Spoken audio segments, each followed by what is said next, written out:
Halo teman-teman, ketemu lagi sama saya Rivo Cahyono di Etnik Indonesia. Kita lagi ada di Jombang, di rumahnya Pak Lurah. Pak Lurah Sigit. Pak Lurah Sigit, saya sama Mas Ari, Mas Lindo Aji. Mas Ari lagi.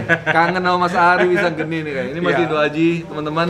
Dan juga sama teman saya Eri. Kita lagi perjalanan dari Surabaya ke Jombang. Tadi kita lagi berburu pusaka-pusaka temuan. Tapi kali ini kita lagi di tempatnya Pak Lurah Sigit. Dan ternyata di sini ada banyak banget pusaka-pusaka keren. Dan saya mau ajak Mas Lindo Aji untuk mereview beberapa pusaka ya Mas ya? Siap. Kita pengen sharing-sharing tentang pusaka dan kita akan bicarakan tentang peninggalan-peninggalan leluhur kita Nusantara yang banyak banget menyimpan misteri, filosofi ya, dan seni tempa metalurgi yang luar biasa. Saya harap teman-teman juga bisa menikmati video-video kita ya.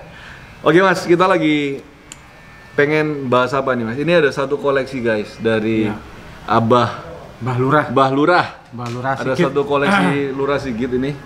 Ini keren banget. Ini adalah orang bilang bedok temuan ya. Iya. Masuk bedok nggak ini Mas? Enggak, ini naga ya. Ini masuk dapur naga siluman. Tapi masuknya era Kabudan ya. Kabudan. Jadi guys ini tadi ada di tempatnya Pak Lurah. Dan saya lagi senang banget sama pusaka ini. Saya sama Eri juga kita lagi pengen untuk mungkin bisa memahari pusaka ini. Cuman sebelum kita memahari, kita pengen minta pendapat Mas Lindo Aji nih. Mas, siap. kalau dilihat dari besiannya nih Mas, ini kira-kira ini Mas, era apa nih Mas? Ini lebih sepuh dari Singosari kalau saya. Lebih sepuh guys, dari Singosari. Bisa, kalau kita bicara Singosari abad ke-12 ya. Iya. Berarti ini umurnya kalau lebih sepuh bisa jadi 1000 tahun. Iya. Wah. Besiannya juga gede Mas ya? Gede, gagah. Gagah, jadi ada satu ciri khas. Iya. Pusaka era-era Singosari ke belakang itu pusakanya besar-besar guys. Besar-besar. Jadi itu menunjukkan mungkin pada zaman itu juga orang menjadi senjata sehari-hari juga ya Mas ya? Bukan lagi. Dan orang dulu kan juga mungkin gede-gede. Posturnya mungkin besar. Lebih besar ya, dari kita. Kemungkinan gitu. Ya. Nah ini Mas, kalau dilihat dari ini apa sih, gandek ya? Gandek. Kita gandek ya, kita bicara ada seperti postur naga. Ini masuk Nogo Siluman atau apa? Nogo Siluman kalau saya. Ini masuk Nogo Siluman guys. Dan Nogo Siluman ini adalah pusaka yang mempunyai fungsi sebagai perlindungan secara spiritual ya Mas. Spiritual ya. Jadi kita di dalam kehidupan sehari-hari kadang-kadang kita tidak menyangka atau tidak mengerti bahwa ada kadang-kadang serangan secara metafisik. Mungkin doa orang yang jelek terhadap kita ya kan. Kita kadang-kadang ada orang yang nggak suka, kadang-kadang ada orang yang sirik juga, membenci kita. Itu kadang-kadang menjadi energi negatif yang kalau itu punya kekuatan, akhirnya kita bisa kena juga, bisa kena apesnya atau hal-hal yang lain ya. Mungkin sakit penyakit juga bisa Mas ya. Bisa. Nah ini salah satu tangkalnya. Nah ini salah satu orang zaman dulu itu kalau setiap kali ada masalah pasti ada penangkalnya. Setiap kali ada problem pasti ada penangkalnya. Nah ini salah satu pusaka yang dipercaya sebagai penangkal untuk hal-hal yang tidak kita sadari. Jadi hal-hal yang kita tidak bisa lihat. Nah tapi yang menarik Mas, di sini nih kayak ada relief ini penggambaran apa nih Mas? Ini kayak ada orang lagi berdoa ke salah satu ya? Ya ini kayak pendeta semedi. Pendeta semedi, kalau di baliknya sini kayak ada beberapa orang yang lagi berdoa ke satu ini ya? Ini kayak ritual upacara ya? Upacara. Jadi kemungkinan bisa jadi ini adalah pusaka yang dipakai untuk kegiatan upacara besar ya? Bagus banget ini. Jos pokoknya. Jos ini Mas ya. Jaminan. Dan ini original juga dari Jaminan ampuh ini. Jaminan ampuh nih. Harganya juga ampuh nih. Lah, itu tanya aja Balura. Balura. Soalnya ini bukan pusaka saya. Lah, ini Baluranya. Mbak, sini Mbak. Mari Mbak. Ini gimana nih Mbak? Ini Baluranya sini aja. Saya tak sini. Waduh, ini teman-teman, ini Mbak Lura ini yang punya tempat. Kita semangat banget diundang di sini sama Mbak Lura untuk bisa menguli-uli pusakanya. Iya. Mbak, kalau kita bicara tentang Nogosiluman era Kabudan ini, Mbak ya. Ya. Ini apa sih arti reliefnya ini, Mbak? Ini semacam, kalau menurut saya ini Iya. sebenarnya ada seorang raja ya yang punya semacam perlindungan, ya di bawah ini adalah semacam rakyatnya ini. Oke. Ya, nah di sini ada dapur Nogosiluman. Nogosiluman. Jadi raja bersama rakyatnya ini pasti akan dilindungi oleh sesuatu goib, Kekuatan yang lebih tinggi ya? yang lebih tinggi terhadap serangan-serangan dari musuhnya yang tak terlihat. Yang terlihat. Ya. Mantap banget ini. Ya. Keren. Jumpa lagi Om Revo Ya. tetap bersama saya, bersama Mas Lindu, Lindu. dengan Mas Eri. Bapak Eri. Ini saya bawa pusaka ini bukan istilahnya jelek enggak. Ya. Ini memang karena sudah tua sehingga bentuknya pun agak lebih Ini etnik simpenannya, Om. lagi ya. Ini Simpenannya di agemannya. Ini Agemannya, Mbak. ini betok. Cuma eranya adalah Pajajaran. Waduh. Ini namanya betok gumbeng. Betok gumbeng ya, Mbak ya? Ya, itu. Tapi rata-rata sana kan di era Pajajaran tuh kerajaannya nggak sekaya di Mojopahit maupun Singosari. Jadi lebih sederhana dia Ya. pembuatannya. Karena juga minim dengan bahan yang material yang bagus sehingga rata-rata besinya itu berserat ya. Pamornya juga rata-rata untuk kerejekian. Karena sana ingin masyarakatnya makmur sehingga rata-rata empu dari Jawa Barat, dari Pajajaran itu bikin pamornya juga seperti ini. Waduh. Sehingga empu pertama sana namanya Empu Singkir. Empu Singkir. Ya, punya anak Empu Anjani, Empu Sombro. Ada Empu Luwu yang apa istilahnya hijrah ke Bugis. Di sana. Jadi ada hubungan sama Sulawesi juga ya, Mbak ya? Iya, jadi sebenarnya Empu hebat juga sehingga tapi karena di Pajajaran tuh kurang makmur lah. Sehingga banyak yang ke hijrah ke Jawa Timur, ke Tuban. Ini Empu Sombro ini buatan Empu Sombro. Wah. Mantap. Saya sering beberapa kali lihat namanya betok sombro guys, tapi pertama kali lihat betok sombro ini sebesar ini. Biasanya kecil-kecil ya, Mbak ya? Kecil ya. Nah ini kayaknya spesial edisi nih dari, coba bisa lihat ya, Mbak? Amit ya, Mbak?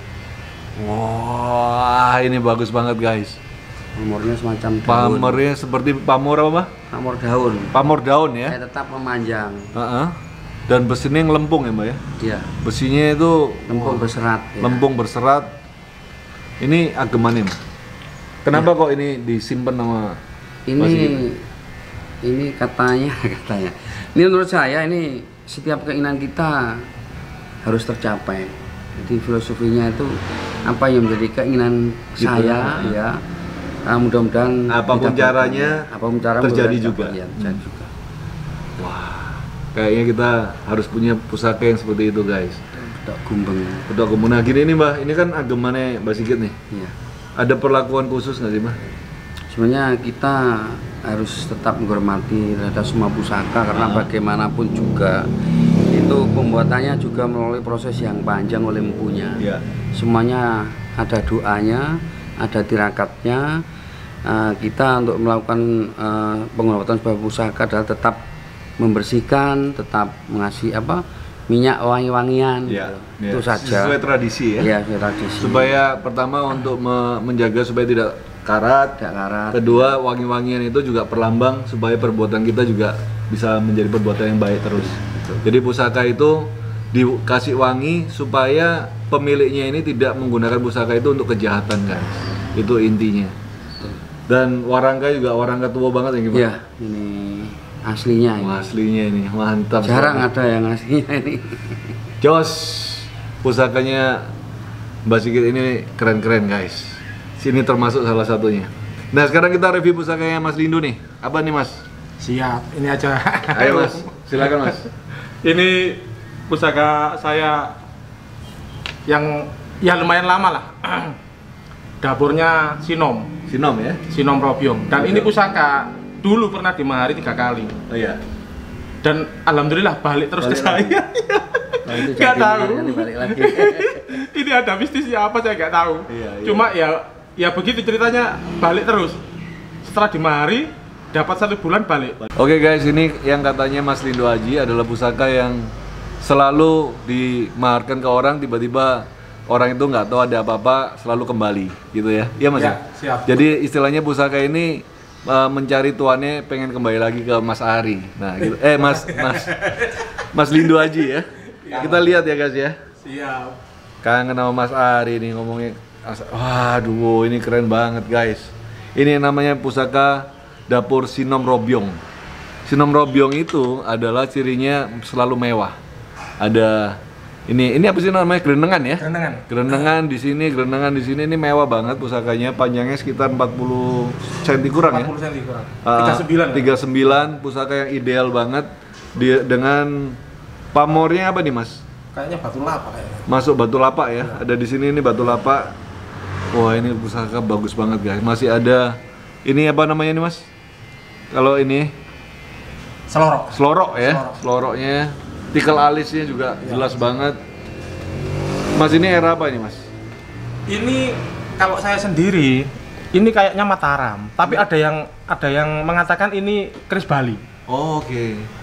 Tapi kalau Bali kan tidak begini. Iya. Sebenarnya. Keris mana ini Mbak kalau Mbak Sigit sendiri? Ini kalau lihat tekstur besinya ini Mataram. Ya. Mataram Sultan Agung. Iya. Kalau saya Mataram kayaknya. Ya karena gonjonya nungkak. Iya, ada nungkak. Ya, nungkak. Sinom Robyong bagus karena sandangannya semuanya ada. Dalam gajah jalannya juga ada. Bagus ini. Dimarkan berapa? Oh iya. Dimarkan murah kok, 7,5 aja. Tapi masih bisa nego. Okay. Karena ini sudah kembali ke saya 3 kali. Biasanya kembali dipotong berapa? Enaknya berapa Pak? Wis pokoknya srek nang ati ya Mas. Karena udah lama ini ikut saya ini. 3 kali balik lagi. Nggak tahu ini Om Revo gimana ini Om Revo? Iya, buat saya pusaka itu selalu menyimpan yang namanya cerita dan misteri guys. Kita nggak bisa menyangkal bahwa pusaka itu ada yang memang jodohnya ke orang-orang tertentu gitu ya. Mungkin ini salah satu pusaka yang memang jodohnya ke Mas Lindu Haji gitu kan. Tapi ya namanya takdir itu kadang-kadang bisa berubah-berubah. Ada waktunya mungkin bisa berpindah ke orang lain. Kita harus selalu berpikiran tuh yang positif aja gitu kan. Jangan sampai kita wah karena pusaka itu selalu kembali berarti pusaka ini nggak cocok buat orang lain, mungkin nggak juga kayak gitu ya. Bisa jadi ada masa tertentu udah takdirnya untuk pindah ke orang lain. Nah, ini pusaka bagus banget, merupakan satu pembuatan empu yang benar-benar halus banget. Terlihat dari gonjonya ini luar biasa ini. Ini empunya bukan empu sembarangan bisa buat gonjo seperti ini. Keren banget. Pusaka di sini bagus-bagus guys. Oke, teman-teman, kayaknya udah mulai surut matahari. Mungkin gambar kita nggak akan kelihatan terang. Kita akan selesaiin video kita hari ini. Sampai ketemu di video selanjutnya. Salam budaya. Salam budaya. Salam budaya. Salam.